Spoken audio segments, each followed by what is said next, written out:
Hello बच्चों, कैसे हो आप सभी। उम्मीद है आप सभी अच्छे होंगे। तो अभी तक की क्लासेस आपकी उम्मीद है आपको सब समझ आया होगा। कुछ डाउट हो तो ज़रूर बताइएगा। तो आज हम स्टार्ट करने जा रहे हैं हमारी चैप्टर 3 जो कि होने वाला है हमारे ज्योग्राफी नहीं, अब हमारी सोशल साइंस की एक न्यू NCERT बुक है, उसको हम कंप्लीट कर रहे हैं। उसको स्टार्ट किया हमने, उसको हम 3rd चैप्टर को आज करेंगे स्टार्ट। ठीक है, तो चलिए बिना देरी के स्टार्ट करते हैं हम आज की क्लास को।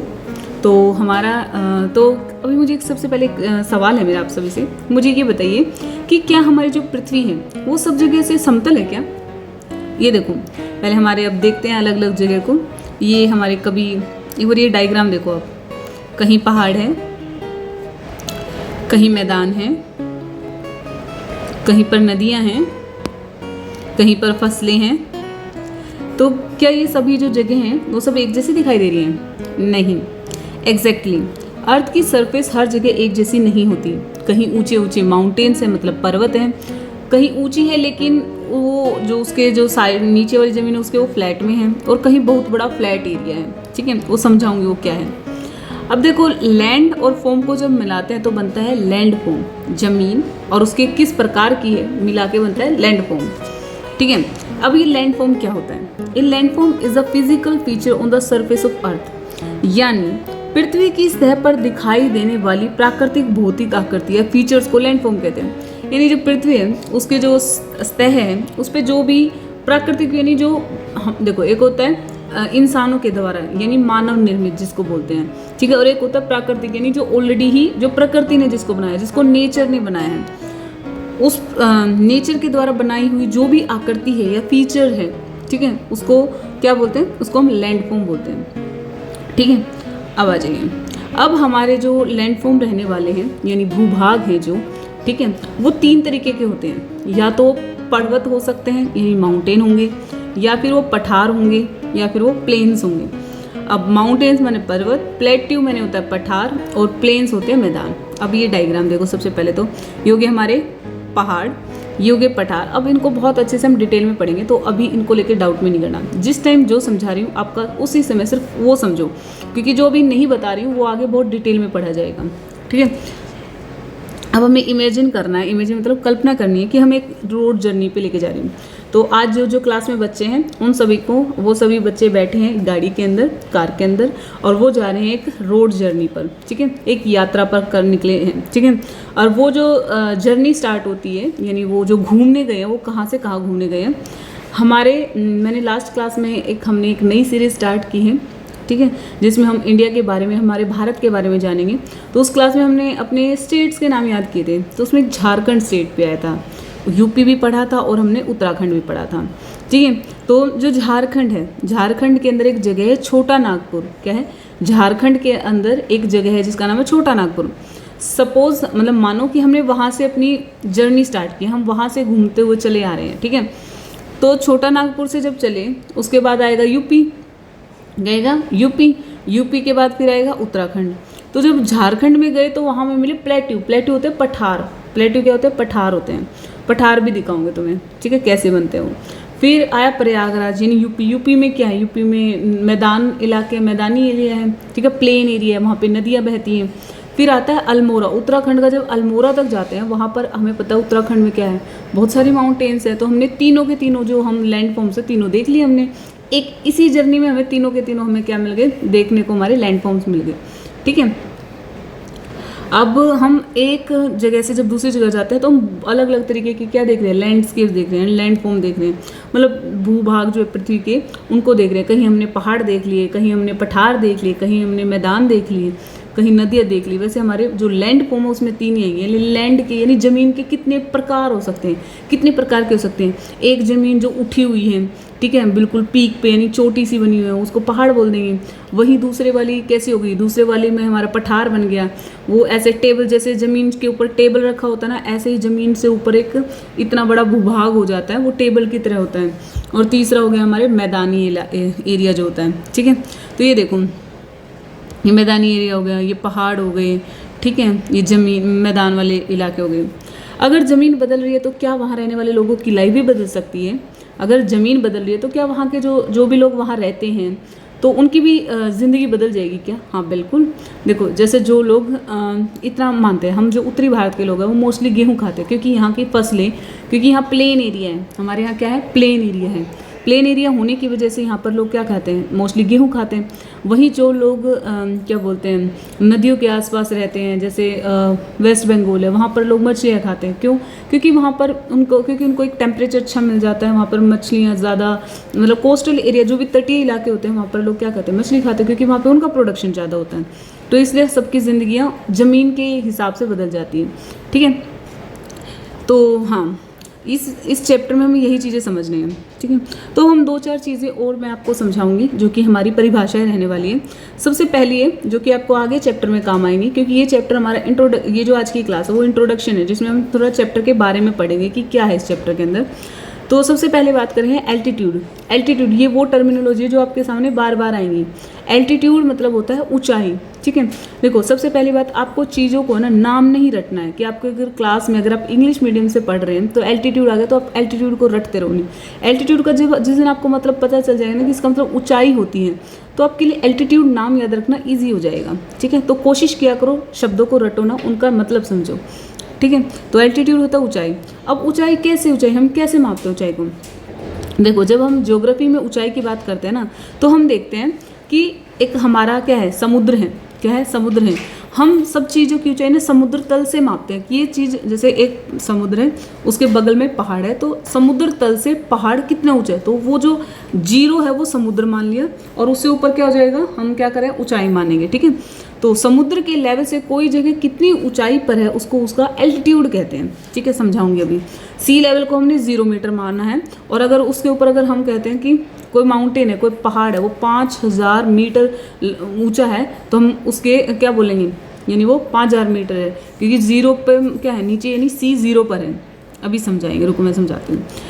लाइफ में अच्छा, जैसे लिफ्ट होते हैं, कभी लिफ्ट देखी है जिसमें ग्राउंड फ्लोर से 10th फ्लोर तक लेकर जाती है, तो ऊपर जाते हैं, तो उसी तरीके से ज्योग्राफी में एल्टीट्यूड को एक्सप्रेस किया जाता है, हाइट को एक्सप्रेस किया जाता है एल्टीट्यूड से। यानी हाइट, किसी चीज़ की ऊंचाई बतानी होती है ना, तो हम ज्योग्राफी जो सब्जेक्ट है उसके अंदर क्या, उसके अंदर हम हाइट नहीं बोलते उसको, हम उसको एल्टीट्यूड नाम बोलते हैं। देखो हर सब्जेक्ट के साथ उसके नाम चेंज हो जाते हैं। जैसे वैसे तो हाइट ही होती है, लेकिन हम ज्योग्राफी में उसको हाइट नहीं, हम उसको एल्टीट्यूड बोलते हैं। ठीक है, अब ये समझो, ये डायग्राम मैंने आपको समझाने के लिए बनाया है। ये समुद्र है, ठीक है, ये 0 मीटर पे लगा लो। इससे ऊपर ये क्या है, इधर पहाड़ बने हुए ना, तो ये पहाड़ की ऊंचाई कैसे हम 0 इससे मापेंगे, यहाँ से समुद्र से स्टार्ट होंगे और फिर ऊपर तक देखेंगे कहाँ तक गया है, वो उसकी क्या हो जाएगी, हाइट हो जाएगी, यानी उसकी एल्टीट्यूड हो जाएगी। इतना समझ आया? तो अब आते हैं टेरेन क्या होती है। ठीक है, टेरेन का मतलब होता है भूभाग की प्राकृतिक बनावट। अब हाँ, जैसे कोई भी ज़मीन का कोई भी भाग है, कई ज़मीन क्या होती है, बिल्कुल समतल होती है, कई बिल्कुल उबड़ खाबड़ होती हैं, कई क्या होते हैं, अब उस ज़मीन के टाइप में तो वो भी आ जाएगी, कई ऐसी होती है जो मतलब क्या बोलते हैं, स्टीप होती है। स्टीप क्या हो गया, जैसे पहाड़ हो गए, पहाड़ बिल्कुल अगर स्टीप ऐसे सीधा सा ऐसा नुकीला सा पहाड़ बन जाए, ठीक है, तो वो बोला अभी मैं दिखाऊंगी, तो वो होता है, उसको बोलते हैं टेरेन। यानी कोई भूभाग था, ये सारे क्या है, भूभाग है, और उनकी क्या है, ये प्राकृतिक रूप से उनकी बनावट है, कोई टेढ़ा मेढ़ा बना हुआ है, कोई समतल बना हुआ है, कोई कैसे बना हुआ है। ठीक है, तो उसको बोलते हैं टेरेन। जैसे ये देखो, ये सीधा सीधा समतल हो गया, ये टेढ़ा मेढ़ा हो गया, ठीक है, और ये स्टीप हो गया, बिल्कुल सीधी खड़ी चढ़ाई जिसको बोलते हैं ना, स्टीप बोलते हैं उसको। ठीक है, खड़ी चढ़ाई। अब आ जाओ, नेक्स्ट है वैली। अब आप अपनी ज़िंदगी में ना बहुत बार आगे जब भी पढ़ोगे वैली का नाम समझोगे। अगर आपको नहीं समझ आया वैली क्या है, तो आप अपने दिमाग में उसको अज्यूम भी नहीं कर पा, अज्यूम मतलब मानना भी नहीं, मतलब जब किसी चीज़ को आपने देखा ही नहीं है तो आप उसको मन में उसकी कल्पना भी नहीं कर पाते हो कि वो क्या है। हमने सुना है वैली, जिसका मतलब होता है हिंदी में घाटी। अब घाटी क्या होती है, a lower area between hills और mountains often with a river और सिस्टम। ठीक है, अब एक बात और ध्यान से सुनना, चीज़ों को कोशिश किया करो देख कर समझो। जब तक उसकी इमेज नहीं देखोगे तुम्हें कुछ नहीं याद, मतलब वो चीज़ें ज़्यादा टाइम तक हम नहीं याद कर पाएंगे। ये डेफिनेशन को अगर मैं आप तुम्हें बोलूँ ना, तुम इसको याद करो, तो तुम्हें इसको याद करने में बहुत टाइम लगेगा। वहीं मैं इसका अगर तुम्हें एक बार डायग्राम दिखा देती हूँ तो तुम्हारे लिए इतना आसान हो जाएगा, इसको तुम्हें इसकी ज़रूरत ही नहीं पड़ेगी इस डेफिनेशन की। क्यों? क्योंकि तुमने उसको देख लिया है, तो उसको तुम मुझे बता सकते हो। और इस उम्र में तुम्हारा चीज़ों को पता होना ज़्यादा ज़रूरी है कि मतलब उसका टू द पॉइंट बिल्कुल एक शब्द के बाद सेम टू सेम दूसरा शब्द बुक के हिसाब से पता होना ज़रूरी नहीं है। ये बात मेरी आज आप ध्यान से सुन लो कि अगर डेफिनेशन बुक में ऐसे लिखा है इस शब्द के बाद वो शब्द है तो मत करो। अगर तुम ऐसे पढ़ रहे हो तो अपना तरीका बदल दो। अभी तुम्हारा मेन मोटिव होना चाहिए चीज़ों को समझना कि घाटी क्या होती है। दो पहाड़ों के बीच में, देखो ये देखो डायग्राम दिखाती हूँ मैं तुम्हें। ये पहाड़ है, ठीक है, यहाँ एक चीज़ की रिवर की और कमी रहेगी। ये पहाड़ है, पहाड़ के बीच में जो समतल एरिया है ना, दो पहाड़ों के बीच में का ना जगह बन जाती है कई बार ना, तो उस जगह में क्या होता है लोग बस जाते हैं, वहाँ नदियाँ भी होती हैं, तो उसको क्या बोलते हैं घाटी बोलते हैं। ठीक है, क्या बोलते हैं घाटी बोलते हैं, वैली। ठीक है, वो क्या होगी हमारी घाटी होगी, क्योंकि उस जगह पे अब लोग बसने लगे, वहाँ नदियाँ सामान्यतः तौर पे वहाँ पे नदियाँ भी होती हैं। तो दो पहाड़ों के बीच में जो ज़मीनी एक समतल सा एरिया आ जाता है, ठीक है, घाटी टाइप में बन जाती है, उसको क्या बोलते हैं वैली बोलते हैं। ठीक है, एक लोअर नीचे वाला एरिया। ठीक है, प्राय मतलब ऐसे ज़रूरी नहीं है हो, लेकिन हाँ वहाँ पे रिवर भी होती है, क्योंकि जहाँ इतने बड़े बड़े पहाड़ों में रिवर भी होती है। ठीक है, तो ये समझ में आए, ये दो पहाड़ों के बीच में जो सबसे ज़मीन नीचे का जो हिस्सा है, ठीक है, वहाँ पर क्या हो जाते हैं उस वाली जगह पे लोग बसने लग जाते हैं। ठीक है, वहाँ पे प्राय मतलब नॉर्मली क्या होती है नदियाँ भी होती हैं। ठीक है, वो वैली है और वैली में लोग रहते हैं। ठीक है, क्योंकि वो समतल एरिया हो गया। देखो पहाड़ों पे तो कोई घर बनाना थोड़ा मुश्किल हो जाता है, लेकिन जैसे ही लोगों को थोड़ी सी भी समतल ज़मीन मिलती है लोग वहाँ बसने शुरू कर देते हैं। अब नेक्स्ट आता है प्रेसिपिटेशन। अब ये प्रेसिपिटेशन आपकी ज़िंदगी में बहुत बार आएगा। अब प्रेसिपिटेशन का मतलब होता है वर्षण यानी वर्षा। ठीक है, अब वर्षा कई प्रकार की हो सकती है। एक तो होती है बूंदों वाली, एक होती है ओले के रूप में, कई बार वो थोड़ा सॉफ्ट ओला, ये देखो अगर वो पत्थर टाइप सा बन जाए ओला हो गया, वही जो ऐसे सुनहरी सी वो ऐसा जुड़ के पत्थर से टाइप में नहीं बने, ओले टाइप में ना बने, तो स्नो हो गई। ठीक है, तो प्रेसिपिटेशन क्या होता है वर्षण। Precipitation water falling from the atmosphere to the earth, मतलब इस डेफिनेशन में कुछ भी नहीं है। एटमोसफेयर बोलते हैं हमारे वातावरण को, वातावरण जो हमारे चारों तरफ उसको वातावरण बोलते हैं। ठीक है, अब उस यानी ऊपर जो भी हमारे आसपास है, यानी वहाँ से अगर ज़मीन पर पानी गिरता है तो उसको बोलते हैं प्रेसिपिटेशन। ठीक है, मतलब समझोगे तो कुछ नहीं है, यानी वर्षा का होना प्रेसिपिटेशन है। ठीक है, आसमान से पानी किसी भी फॉर्म में धरती पर गिरता है, ये प्रेसिपिटेशन। अब मेन हाँ ये, और देखो वो तो हुई नॉर्मल प्रेसिपिटेशन मतलब बारिश का होना प्रेसिपिटेशन, लेकिन यहाँ एक बात हो रहा है। देखो चाहे ओले पड़े, चाहे पानी की बूंदें पड़े, या फिर स्नो हो जो थोड़ी सी मतलब वैसी सी होती है। देखो अगर किसी के ओला मारूंगी तो चोट लगेगी, वहीं स्नो मारूंगी तो वो चोट नहीं लगेगी। ठीक है, बस वो पानी के अलग अलग प्रकार है ना। तो पानी की किसी भी फॉर्म में, कोई भी फॉर्म है, फॉर्म मतलब पानी का कोई भी प्रकार, पानी को अगर नॉर्मल है तो वो पानी की फॉर्म में हो गया, अगर उसको जमा दिया तो वो बर्फ़ जम जाएगी। ठीक है, ये पानी के अलग अलग फॉर्म है ना, कई बार वो भाप भी बन जाती है। ठीक है, तो ये पानी के क्या है अलग अलग प्रकार हैं। तो अगर आसमान से पानी किसी भी फॉर्म में यानी किसी भी प्रकार में अगर धरती पर गिरेगा तो उसको प्रेसिपिटेशन कहते हैं, उसको वर्षण बोलते हैं। पानी के किसी भी प्रकार का आसमान से ज़मीन पर गिरना वर्षण कहलाता है। समझ आया? अब मैंने कहा किसी भी प्रकार का, तो वो कौन कौन सी प्रकार है, या तो वो रेन हो सकती है यानी बारिश हो सकती है, स्नो हो सकती है, ठीक है, हेल मतलब ओले हो सकता है। ठीक है, अब ये डायग्राम देख लेते हैं, ये तो हो रही है हमारी बारिश। ठीक है, और जो स्नो एंड हेल होती है ना वो थोड़े सॉलिड फॉर्म होते हैं, सॉलिड। हेल थोड़ा ज़्यादा वैसा वाला हो गया, स्नो उसका मतलब पहले की फॉर्म है। ये होगी हमारी बारिश, ये होगी हमारी स्नो। स्नो मतलब स्नो इतना, देखो स्नो से मतलब वो उसकी सॉलिड फॉर्म जरूर है लेकिन हेल जितनी नहीं है।